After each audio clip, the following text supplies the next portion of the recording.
Do you know that our lack of self-control and our lack of self-knowledge and self-awareness affects our level of happiness? It really, really does. So the challenges in our thinking that interfere with our happiness seem to boil down to three main things: our tendency to focus on the negative, our desire to be highly regarded by our people around us, whoever is around us, and also that our beliefs as well. So you need to be able to set the tone. You need to know what it is that you want and how you want it to be.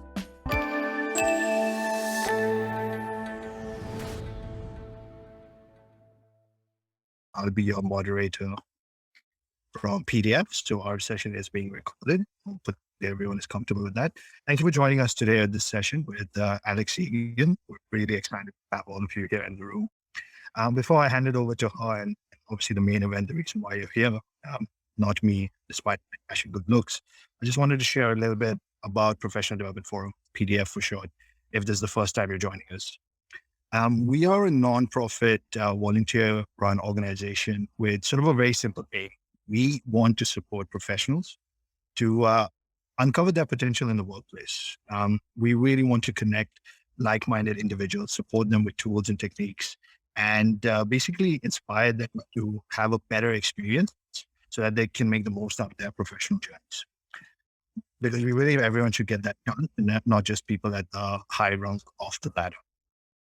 And how we basically do that is we run webinars with people who are willing to share their experiences, successes, failures, tools and techniques that's gotten them from where they were to where they are now. So we invite business leaders, politicians, people working in the government, business entrepreneurs, and other corporate executives to come and share their exciting journeys and stories to talk about what they think is important and how you could potentially use some of their tips and tricks to get ahead and find your own niche.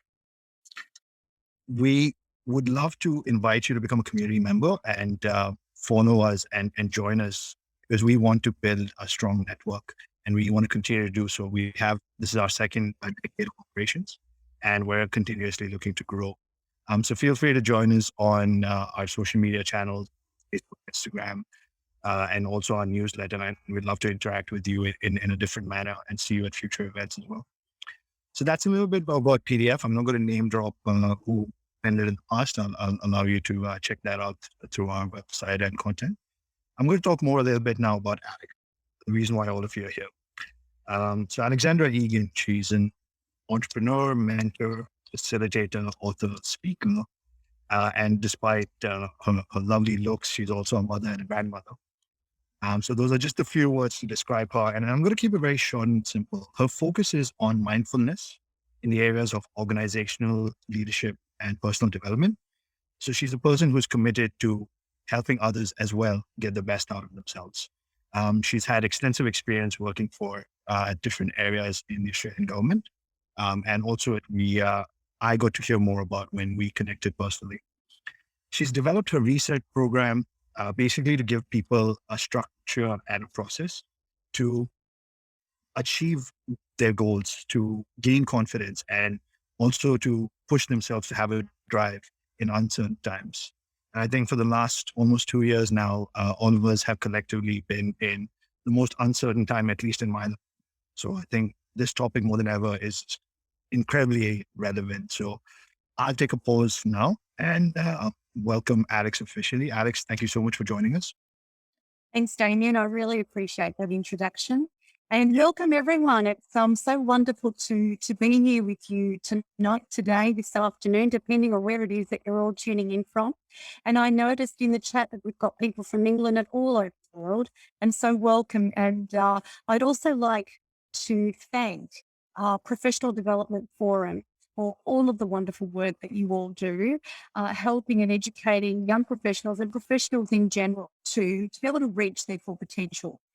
So I think that's something that you need to acknowledge yourself for and all the wonderful work that you do. And thank you too for inviting me on here tonight to facilitate this session on how to reset your thinking and work smarter, not harder. Such a very important topic right about now. Would you agree? So I'm going to get straight into it. Thank you. I was going to ask everyone to pop in the chat where you're tuning in from, but I am mindful of the time and that we only have a limited time together. And so my purpose here tonight is to add as much value as possible in the little time that we do have together. And then certainly you can tap in with me after the session if you would like. So very, very quickly, what I'd like to do, if that's okay, is just a little about my background. And I know that Damien shared a little on that. That's wonderful. Thank you. Well, but I've had quite the career, quite a unique career actually. And so fresh out of high school, I worked within the finance industry as a front of house customer service and leadership roles and running call centers and all of that sort of stuff. Something I really never thought I'd ever have the opportunity to do nor experience. Because growing up, I always sort of struggled with self confidence, and so I never really dreamt of this. And so for me, it was more about, and the reason I'm raising this today is because as we sort of go through this session tonight, I would really love to focus on our self-confidence, self-esteem, and our thinking, what it is that we tell ourselves. And so limiting beliefs and negative thinking is something that most of us, all of us, struggle with sometime in our life. And so this is what I'd like to share with you here today.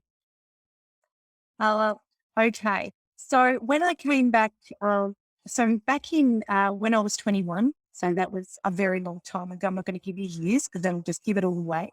But when I was 21, I had the privilege and the honor to travel overseas. And whilst I was there, I was in Greece. I had the honor and the pleasure of teaching because I always wanted to become a teacher.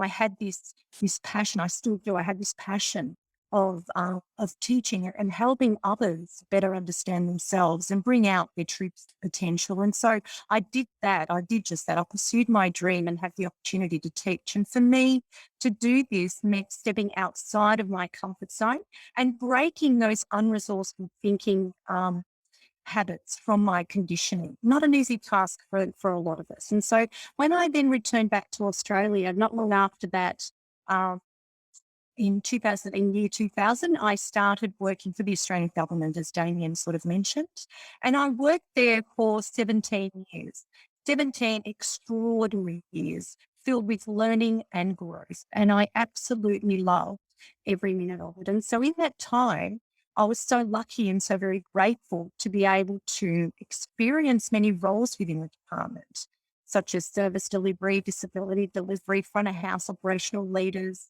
lots of things. But in 2003, something incredible happened.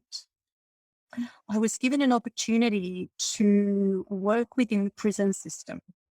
Something again I never thought I would do, because we're all sort of filled with these conditioning thoughts. But, it was just such a unique position to be able to work in one of Victoria's largest male medium security prisons. It was an incredible opportunity for me, and I really embraced it.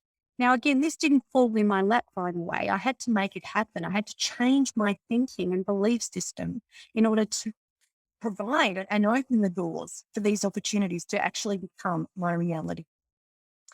See, human behavior is something that has always intrigued me. And, I discovered this so many years ago when, and I have over the years, have spent thousands of hours studying and observing and researching to learn practical ideas that people can use immediately to learn and understand themselves even more and get the results that they need in any area of their life. Because, human beings, we sort of really love to learn more about ourselves and to understand ourselves even more. But most of the problems that we do have come from a lack of knowledge and a lack of skills to be able to begin that exploration. And so to be able to learn how to structure and construct a functional strategy about our thinking and our learning. Something I actually delved deep into, and I will delve deeper into in my ebook, which I will share with you towards the end of this session. In you, if we can't access new discovery or how to think, what happens is we can't learn effectively. So all learning starts with an effective learning and thinking strategy. What I found over the years too, having worked for and with large, medium, and small organizations, both private and public, is that most people get stuck in their thinking.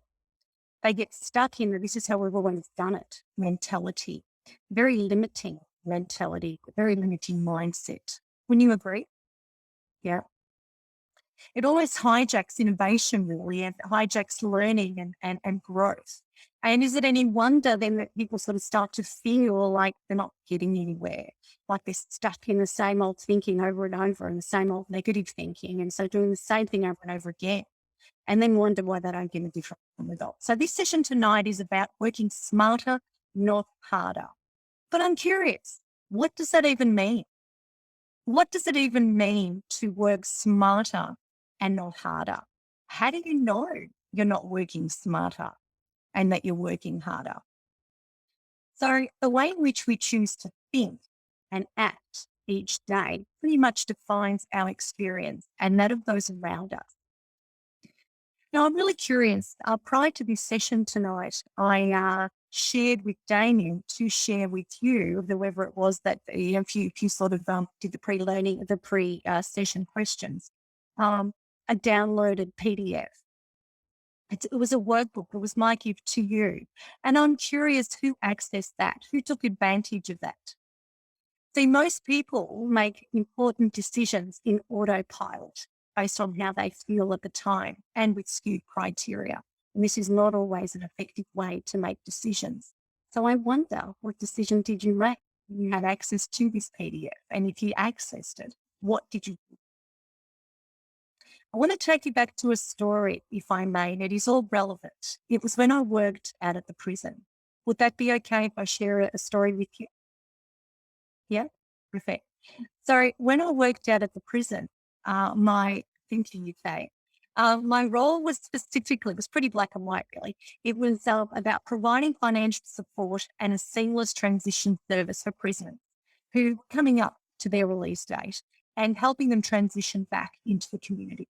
Now the thing is, during my outreach session, um, I observed and listened with intent. I wanted to know and understand why these people did what they did and why did they keep returning. I was so intrigued as to why people continuously, repeatedly did things, but then wanted to change their result.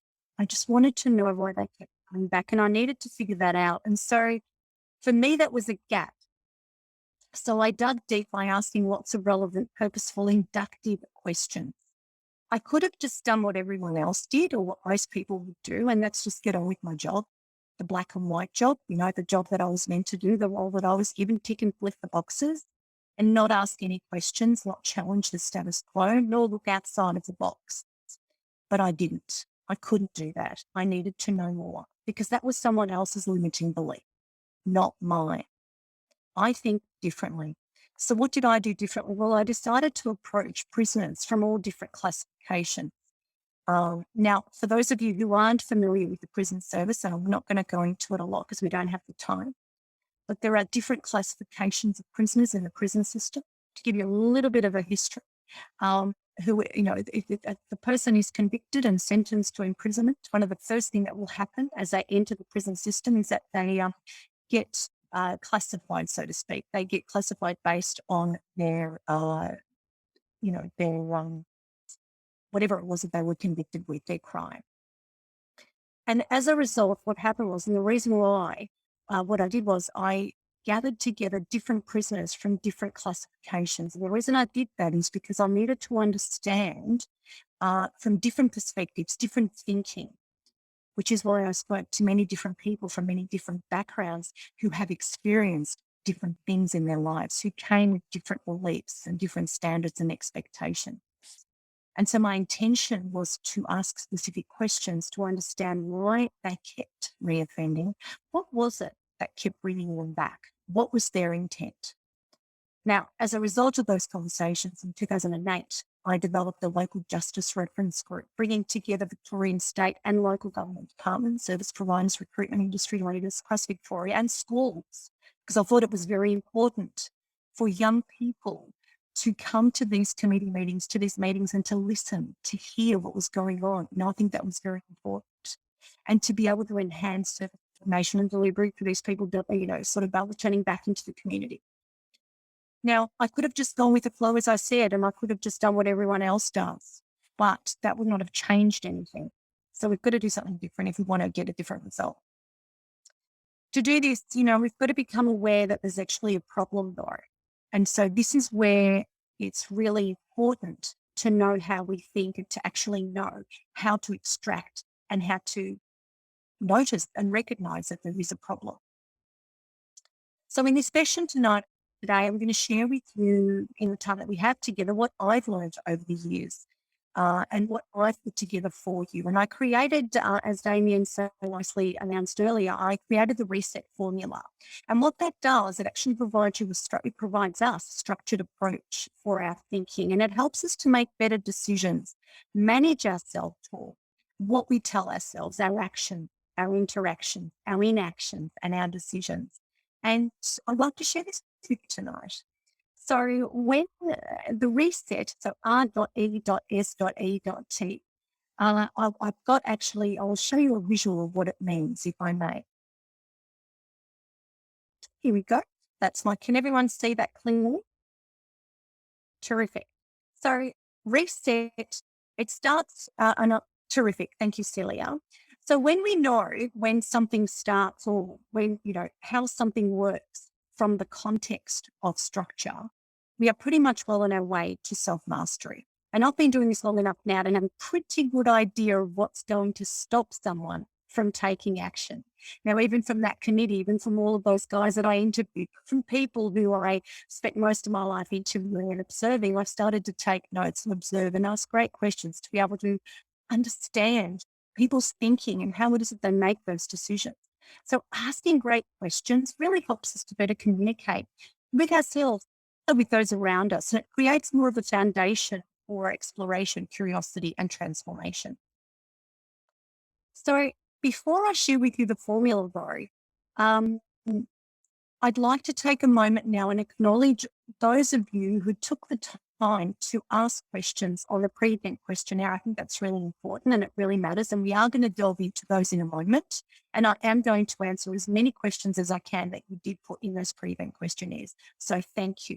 It really does matter to be able to ask questions, to be able to understand even more. So well done. And all the questions were relevant and well thought of. And I really do appreciate you taking the time.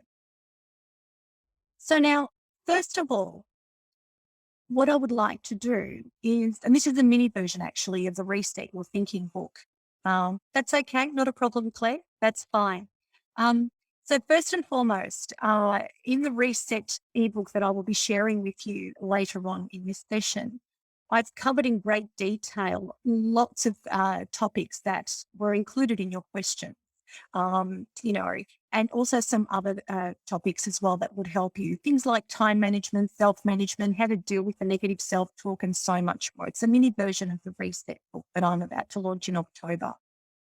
But first, let's have a look at the formula. So reset, I'll go through this with you and I want to take you through how I created this, my thinking process, so that you also have an idea of what to listen out to and how it is that I assess and unpack someone's thinking and communication. So first and foremost, it is really important for us to be able to recognize our thoughts and self-talk. So if something was to happen, for example, it's really important for us to recognize where has that come from. So let me give you an example. One of the questions that one of you asked, and thank you for asking the question, is if we have a bad habit that we can't get rid of because it serves a certain purpose, how do we get rid of that habit but still fulfill the purpose? Great question. Would you not agree? I want to answer that using this formula. So to give you an idea. So firstly, what I would look at is I would recognize the thought and self-talk around that habit. Then I would ask, well, what is the habit? And how is it? How can you recognize the habit? And my next question is, well, for what purpose do you hold on to that habit? For what purpose do you want to get rid of it? Notice when we ask great questions, thought-provoking questions in particular, this then allows room for exploration. It's questions that we don't necessarily ask ourselves. And in my ebook that I'll share with you later, one of the topics is questions are the answers. And I go through how to ask great questions, but what questions not to ask, because there are certain questions we can't ask because they're not thought-provoking. In fact, quite the opposite, people become defensive and shut down. So it is really, really important to understand what questions to ask and when. And I trust this makes sense. Yeah. Another question that came up, and thank you again for asking, is how do we deal with difficult situations? That's an interesting question, the question that we all probably have had sometime in our lives, in our working lives. The way that the way that I would answer that question is with a question again. So my question here would be, what does a difficult situation look like for you? Because we all see things so very differently. What's difficult for one person is not necessarily difficult for another. And so the reason I ask this is because we tend to get into those habitual thinking, speaking and not really paying attention to what we're saying and the language that we use. So if someone says it's a difficult situation, is it real? Or is it just a habitual way that we respond to certain things? So again, we're not paying attention. We go into this habitual, this autopilot response almost. So instead, some people just ask questions just for the sake of asking, not really sort of take into consideration the words that they use, because our words have poundage. I trust this makes sense. So for me, I would be asking that person, well, for what purpose is the situation difficult? And if we to have a contrast, what's an easy situation? And it gives us a different way of thinking and looking at things. I'm just going to pause for one moment and just make sure that I haven't lost anybody. How is that sitting with you? If you could just pop in the chat, how is this sitting with you? Do you have any questions so far? I'll keep going until, because I guess there's a bit of a delay too. Terrific. Thank you, Craig. I appreciate you answering. Thank you. Beautiful. Fantastic. Great. So one more question I'd like to delve into. Thank you, guys. I appreciate you popping things in the chat. Well done. One more question I'd like to delve into here from the pre-event questionnaire is what techniques can be used? Now listen to the question. What techniques can be used to change people who are stubborn and can't identify they have an issue? I'd like to thank the person who asked the question. And I think it's a great question. But here's the thing, again, expanded thinking. If someone was to ask me that question as a leader, my thinking process would go a little bit like this. Firstly, change starts with self. Change starts with self. And I remember very many years ago, one of my mentors shared with me, you get the response you deserve. And when they said this to me in the beginning, I became offended with that. Well, hang on a minute, what are you saying? It's not my fault. But as I started to delve deeper into learning more about myself and more about my thinking and more about my communication, more about all of that all one, I started to realize that, hey, there's so much more to this thinking stuff than I think. So now if we were to unpack that question even more, for me, it presupposes that this particular person wanting to change someone doesn't need changing, is perfect and doesn't need changing at all. If we were to unpack it even more, the meaning we give to things comes from learned behavior. And so this particular person has generalized by drawing global conclusions based on one or two of their experiences. So people who are stubborn, in other words, whatever stubborn may mean, don't have the ability to identify that they actually have an issue. I trust that this is making sense for you right now. And the thing is, another question, and if we unpack it even more, what does stubborn mean to you? What does it look like? What does it feel like and sound like? Has there ever been a time where stubborn can be a good thing and can come in handy? Because stubborn isn't always a bad thing, right? So again, it depends on our conditioning, on how it is that we think about things and the meaning that we put behind things. And some of us even, I know myself, I grew up with, being told that I was stubborn, and I thought that was a bad thing because stubborn could equate to punishment, could equate to whatever. But things, stubborn people, stubborn can actually be a good thing. So stubborn people can be and are more decisive. Stubborn people don't know the meaning of quit. They don't like to quit. They want to keep going. What if I were to change that word and use something else in there? Inspirational, determined. So stubborn doesn't necessarily have to mean a bad thing.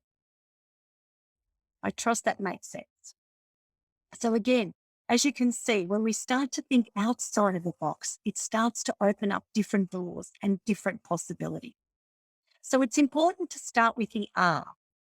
Recognize your thoughts, your self-talk, and the quality of the questions that you ask yourself, because the quality of your questions determines your experience. And if you change your results, then you've got to change the quality of your questions as well if you want your results to change. So I'm really curious, have you ever asked yourself, or have you ever sat and recognized your thoughts? What do you tell yourself when you're alone?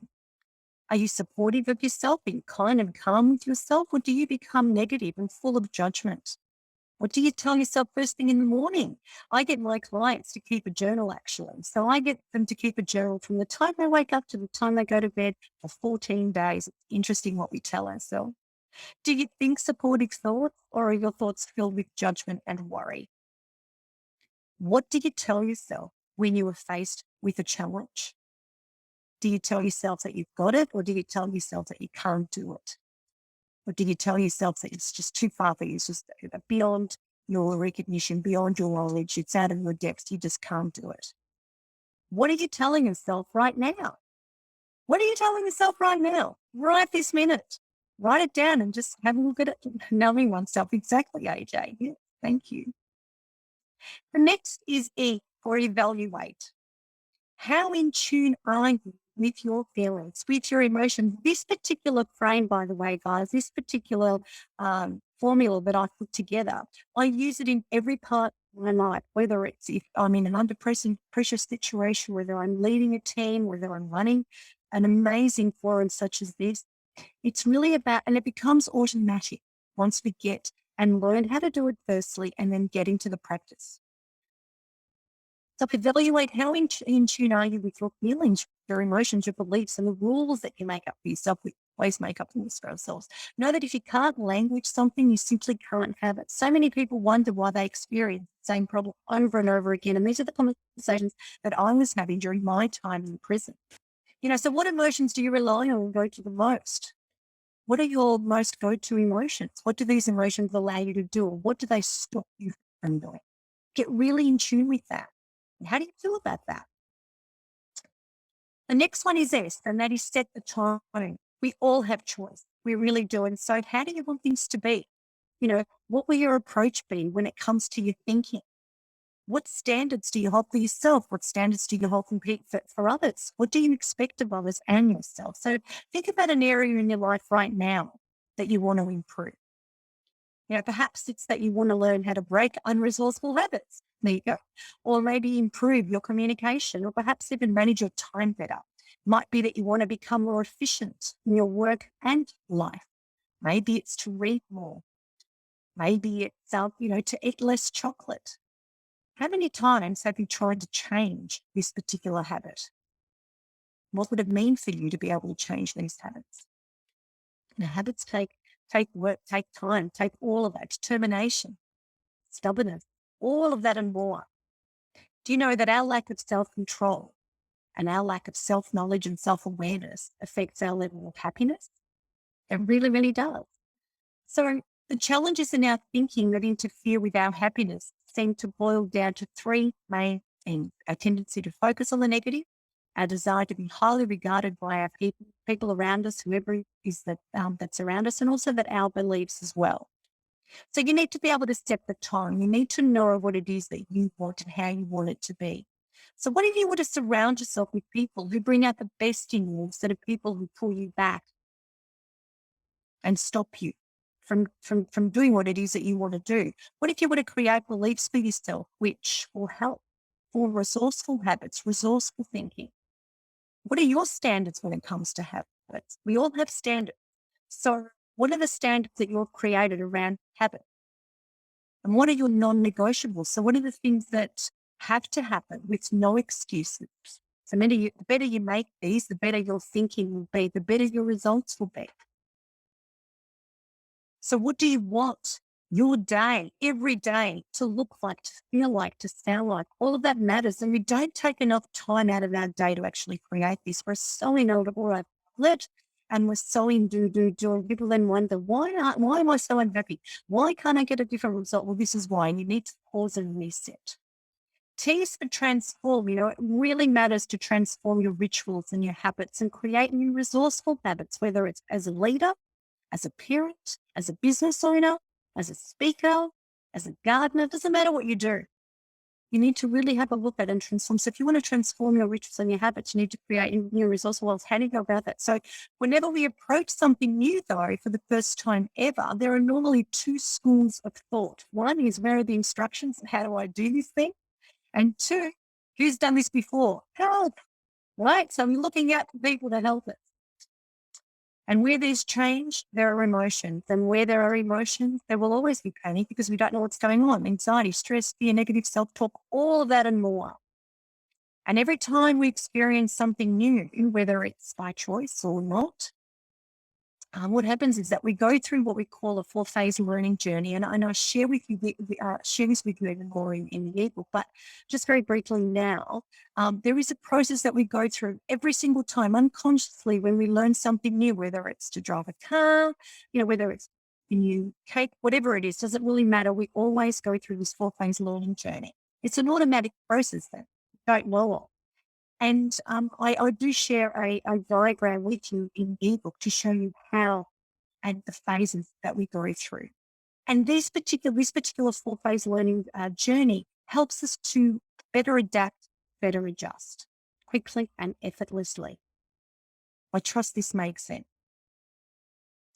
So guys, I just want to share with you, I just want to pause for one moment and mindful of the time and just ask, what's coming up for you right now? Are there any questions? Is there anything that you would like to know more of?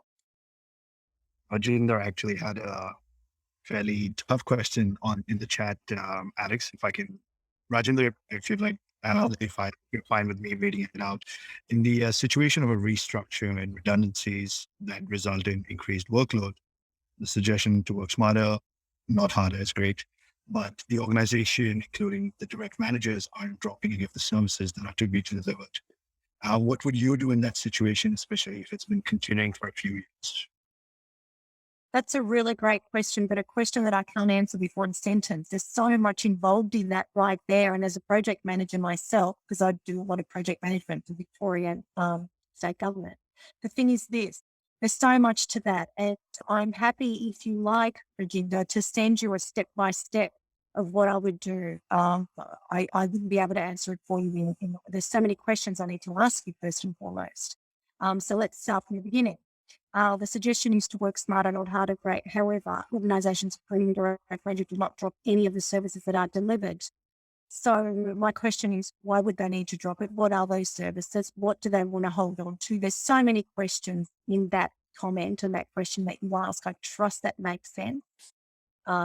And I would do it an injustice if I just gave you a one sentence answer, because you just can't. There's a lot involved in what you've just asked me.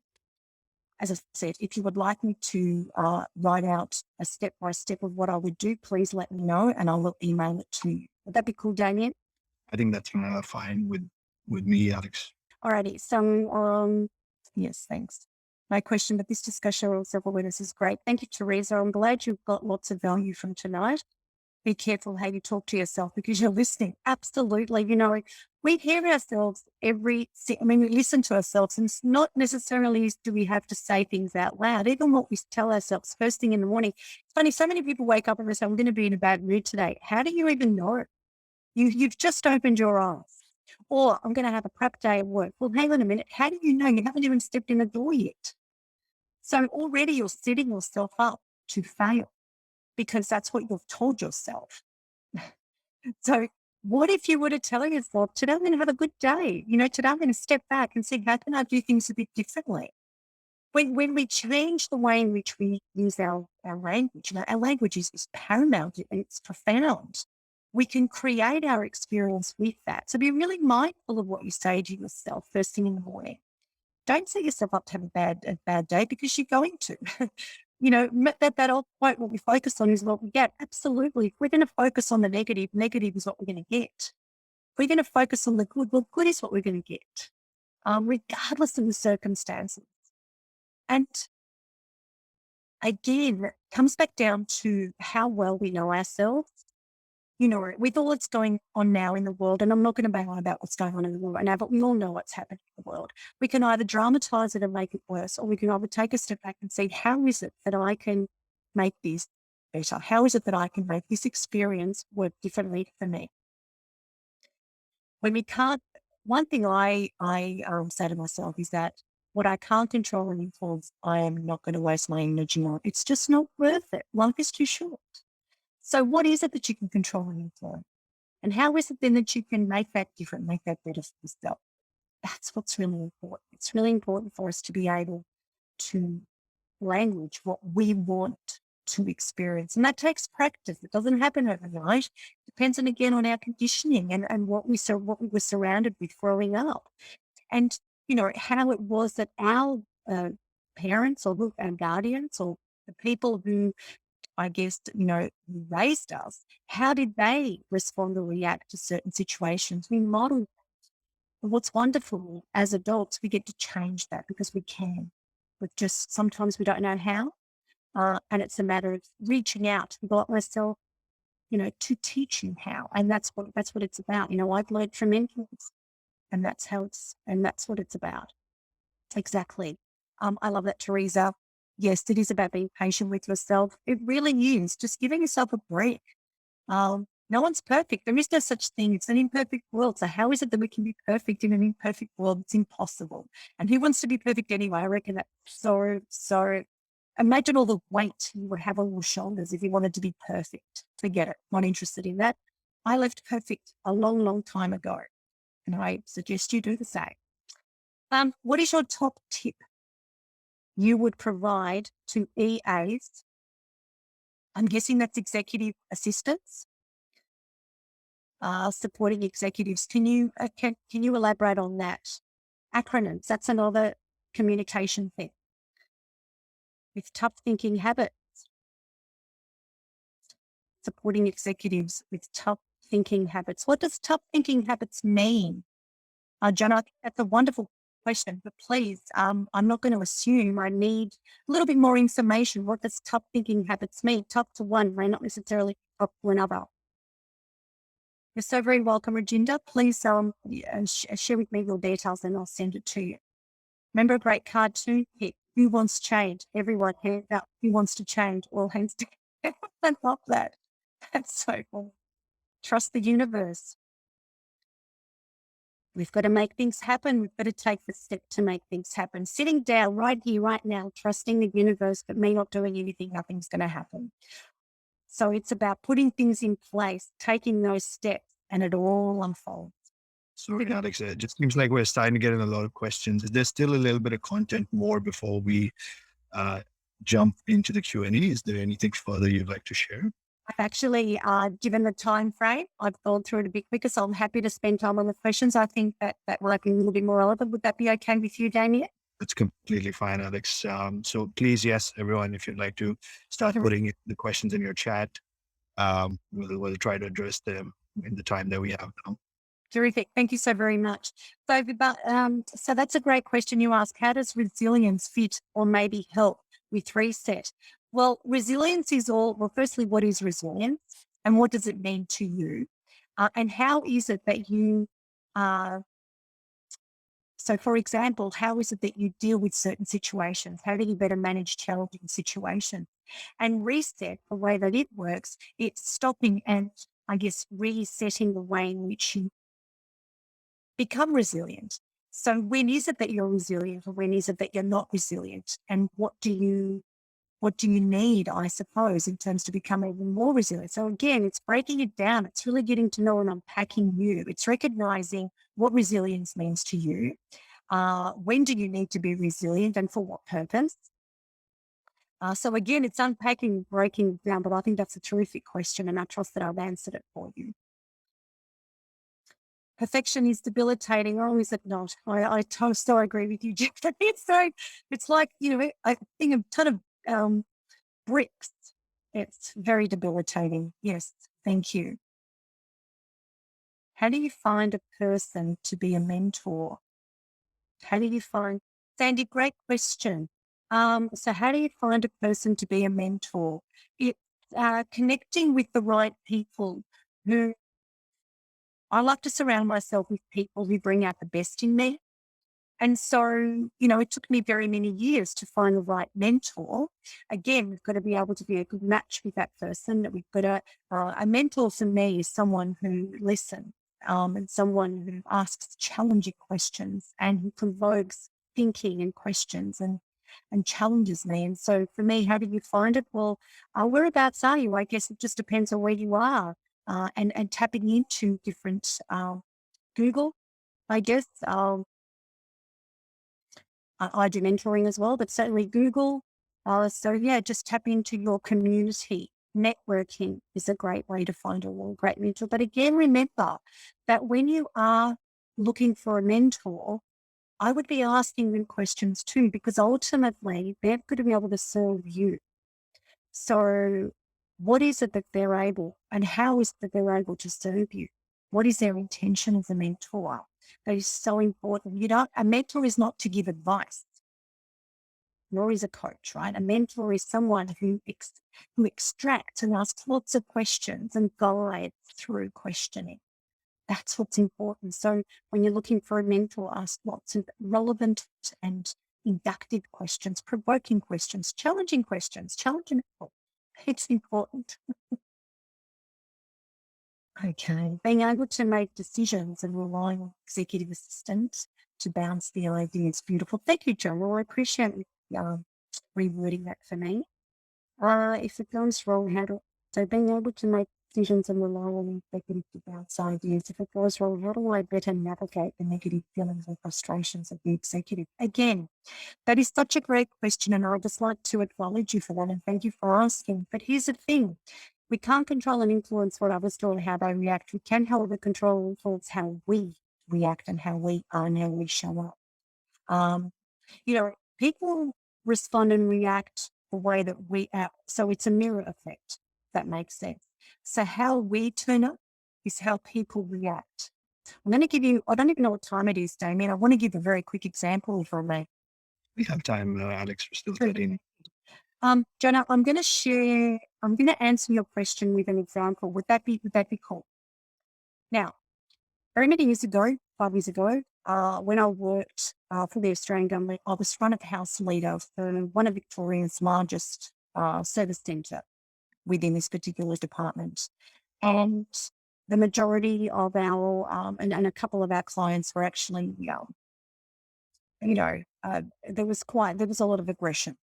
Anyway, long story short, my role was as a leader to, to deal with any escalation, any aggressive escalated customers, for example. So customers who were quite aggressive. Now, I could have done two things. One is I could have said, well, how do I deal with that person's, why is it that they can't do something about themselves and change the way in which they're treating me? Or I don't agree with the way that they are. They shouldn't be aggressive. What I'm doing is I'm externalizing and making it all about them. However, what I decided to do and chose to do using my reset formula is this. Just as I was walking up, because I could hear the screaming and it's quite an aggressive situation, physically aggressive as well. So I was preparing myself mentally, physically, my body, language, everything to approach this person. And remembered one thing, that the only way I was going to change the situation or change the result is by me changing how I approached the situation. So I wanted a calm result. So I showed up calm. I changed my physical, the way that I communicated my body, not to, just because I was an authority figure, I didn't actually approach them in a way. I was more calming, I allowed them to say what it is that they had to say because they were frustrated, and that is okay. And I acknowledged that. And slowly but surely, with my change of behavior, my change of thinking, my change of communication, I brought them down too. I trust this has answered your question. So it is how we turn up as to how people turn up. But we've got to know ourselves so well to be able to do that. I'm going to abuse my powers as moderator and jump in the line here, Alex, to ask a question that's on my mind, if I can. How do we recognize that certain things that we tell ourselves or certain words that we use for ourselves are actually subconsciously influenced by others and, past experiences? Be it something our parents might have said offhand, or a bully at the schoolyard, or a really nasty manager, and that's somehow been ingrained in our subconscious as something we tell ourselves. Yeah, that's such a great question, Damien. Thank you for using your VIP pass and sneaking in there. You know, our body is incredible, an amazing tool, and it's becoming aware of your feelings. So if you're feeling, sometimes you feel that uneasiness, or you might be feeling, oh, so can you give me an example and I'll talk you through it? I mean, give me an example Uh, of a feeling. I I'll share a personal experience. So I think with my sibling, my dad always says that he's lazy, and that kind of exhibits his behavior. And whenever I ask him to do something, he says, "No, I'm lazy." You know, just as an example. If that's a bit personal, I can switch to a professional one as well. No, that's fantastic. So your dad says your brother is lazy, and when you ask him to do something, he says, "No, I'm lazy." Yeah, pretty much. Well, there you go. So it's a bit like I'm going to get up in the morning and I'm going to have a yucky day. Or the child who has a bad behavior. And so we keep saying, oh, he's such a bad boy or he's such a bad girl. Or the person at work, or they forever do this and this is how they. And so what happens is we put on a role, a hat, an identity. If that's how someone, and as children, by the way, we want to fulfill our parents' desires. We want to be able to, and I mean that in a way that we want to be accepted. We want to be, you know, the child, the perfect child, so to speak. And so we just sort of play out that role. If a parent wants a child to be the naughty child or the lazy child, the child's going to play out. It's just the way we are. We actually step into that role.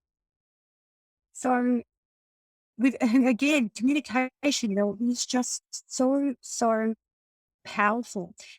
Look, I'm going to give you an example. My son and his wife had, their first 3 years ago, right? Well, their youngest granddaughter, Mia. And I'm writing a book. I've got a 6-series book for children at the moment. And I observed her from before she was born, so in her mom's tummy. And I'm not going to go into how I did that, to when she was born till now. And it's so intriguing that a word. So if we say, um, oh, Mia, you love Poppy's bolognese better than anybody else's bolognese. She won't eat anybody else's bolognese. She just eats Poppy's bolognese because that's what we've said to her all along. So now suddenly she's liking only Poppy's bolognese. She doesn't like anybody else's bolognese, right?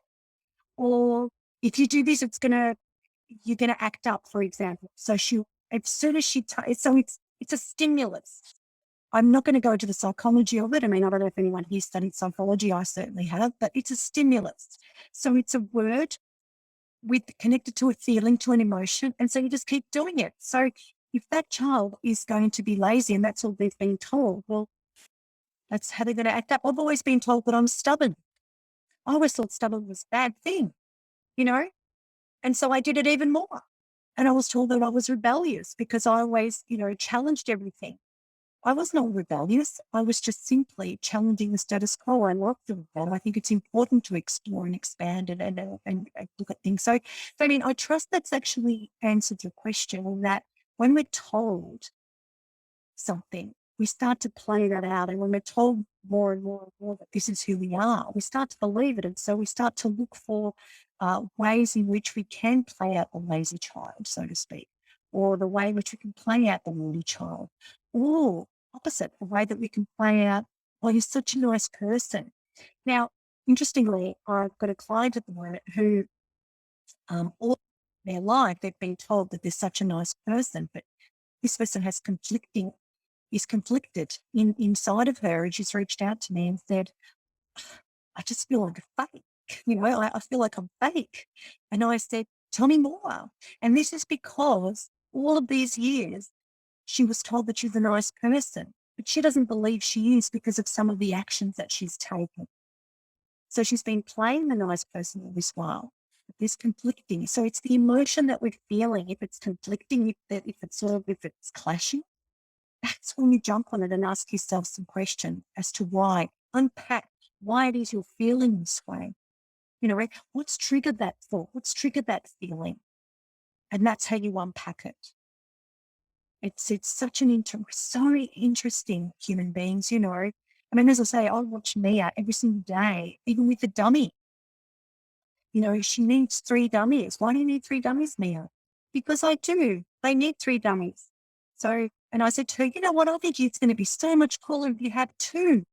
So I, ramp it up. So she's gone down to 2 dummies. So it's how we word it, the poundage we put on our communication, how we actually express it to what happens. And if we want to change it, we need to learn how to communicate it to be able to create a different result again. Oh, it's such an interesting thing. If we could have another 3 hours, I'd love to talk about this even more. Okay. Damien, has that answered your question? It has. Thanks for sharing, Alex. We're running a little bit short on time, so I'm just going to jump into one of the questions from Sandy. She asked, do you have any suggestions on how to practice your reset model? How to practice it? Yes. Absolutely. So I'm going to share with you the slides, the talk sheets, which goes through step by step, and I'm going to also provide you with questions. Would that be cool? Yeah. And even more than that, Damien, there is also the ebook as well that goes through the step by step as well, even more Yeah. to practice it every single day. And the thing is, can I suggest to say it out loud? Because when we say things out loud, we listen, we hear ourselves, and it becomes more of, and we create a new habit. There we go. We're creating a new habit. So the more you say things out loud, the more you create a habit. So start asking yourself and start recognizing your emotions. Start recognizing when you're feeling a little bit maybe conflicted. When you've got that something in your tummy that's telling you that something's not right, recognize what is it. Ask yourself, well, what makes someone feeling like this? So within the ebook, there's a heap of questions you can ask yourself, but also I can give you the slides as well, and you can go through those and just get into the habit. There we go, of asking different questions. Avoid asking why questions. And I explain to you in my ebook why not to ask the why questions. Yeah. That's great. And yeah, we have some lovely gifts from Alex that we'll share with all the participants post this event by email. And after a lot of haggling as well, I've been able to convince Alex to provide a very generous discount on her upcoming book that she's briefly mentioned during this talk. Alex, if I can, and let them know the price point that you're allowing them to get into, which I think is quite a bargain. Yeah, for sure. Thank you so much, Damien. And it's not all of the book. It is part of the book that I've compounded into an ebook for you at $7.95. So it's really about if I can add as much value as I can, then most of I've put as much information as I can into this ebook for you. So thank you, Damien. Thank you, Alex. So we'll share the link to that and also the materials that Alex has provided on the side. And if I will now, I think Alex is fine to share, stay on a bit later for the unofficial shooting the dice after this event. And right now, if I can request your feedback as a volunteer organization, as a nonprofit organization, we ask for very little. The one thing that we do ask is for feedback. So Navina, if we could throw up the QR code, I'd really appreciate it if you could just quickly scan the code, which should come up on the screen any minute now, and give us your thoughts on tonight's session with Alex, and what you'd like to look from us in the future. Navina, there it is. You can see the QR code there. We would highly appreciate it for any feedback, any input, and obviously we welcome all of you to join our community to the various links that we're sharing in the chat. But thank you so much, Alex, for running this session. It was absolutely fantastic. And we're really happy to have you, and hopefully all the attendees got something or the other out of it today. Thank you. Thank you so much, Damien. And thank you to everyone who turned up tonight, who contributed to ask some incredible questions, and who engaged. It was just amazing. I really enjoyed being tonight and enjoyed meeting you all online. So beautiful. Thanks for the opportunity too, Dan. Thank you all. And I'll conclude the formal part of the event there. Thank you all for coming. Please stay safe, take care of yourself. If you're able to, take care of someone else as well. And have a lovely evening, afternoon, morning, wherever you are in the world. Hi, I'm Jeffrey Wang, the founder of the Professional Development Forum. PDF was established to help young diverse professionals find fulfillment in the modern Australian workplace. By asking questions to the most successful, influential and inspirational people we knew. We were inspired by their stories of tenacity and passion. We learned about the creative approaches to overcome challenges. We believe that everyone, not just the elite few, should have access to the knowledge, mindset, and network to develop themselves. By becoming the best version of ourselves, we lead a happier, more fulfilling life and inspire those around us to do the same. Moving our events online has made us more accessible than ever. We share what we learned on our website, YouTube channel, and podcast. So please share this video, subscribe to our channel, and turn on the notification bell. We look forward to seeing you at an upcoming event.